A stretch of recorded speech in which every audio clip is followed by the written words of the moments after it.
from Kiwibanana, and today I'm going to talk about some of my favourite things, and that's basically going to be plant-based eating and using a bicycle as mode of transport. And those two things could almost be compared in an environmental sense.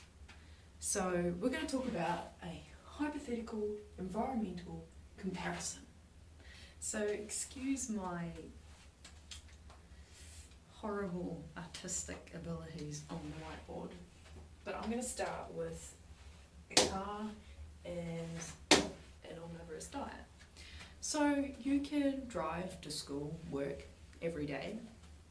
It's convenient, it's a societal norm.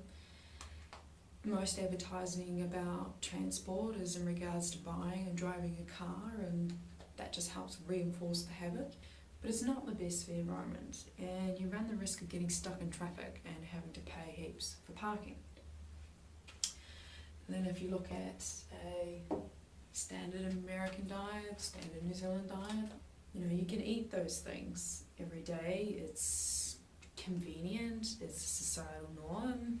Most advertising about food is involving animal products, but it's not the best for the environment, and you also run the risk of clogging your arteries and increasing your medical costs. Next I want to talk about this sort of transport and this sort of eating. So you can catch a bus, you can carpool every day if you wanted. It's less detrimental to the environment. You don't have to change too much of your daily habits, but it still plays a big part of the problem if you're using a vehicle that uses things like oil. And then obviously you could just not eat meat. It's the same thing. It's less detrimental to the environment. You don't have to change too much of your daily habits, but it's still playing a big part of the problem if you're still consuming dairy and eggs. And the last thing I want to compare is cycling and eating a plant-based diet. So you could cycle every day, and it would be the least detrimental to the environment. You could also get healthier while doing it and save loads of money at the same time. But you will have to change your habits, and you may be ridiculed or called a hippie or even a terrorist. Eating no animal products whatsoever is the less detrimental to the environment. You can get healthier while doing it, and you can save loads of money.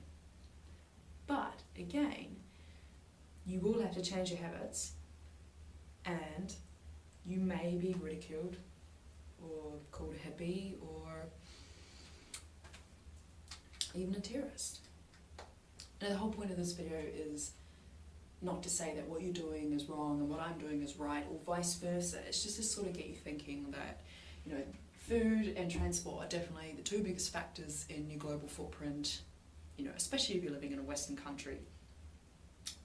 country.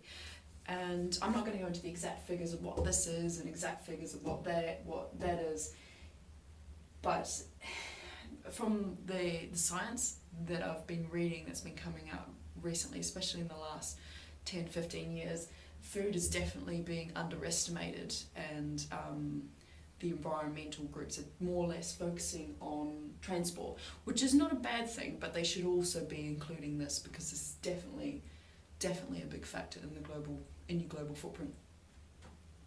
So yeah, that is my little hypothetical environmental comparison video, and I hope you enjoyed it. Share if you want, like, subscribe would be nice, and I'm definitely open to people commenting. Email me, my email address is at the bottom, or you can private message me through YouTube or through any of my other social media presences. And I hope you've done something that makes you happy today. See ya!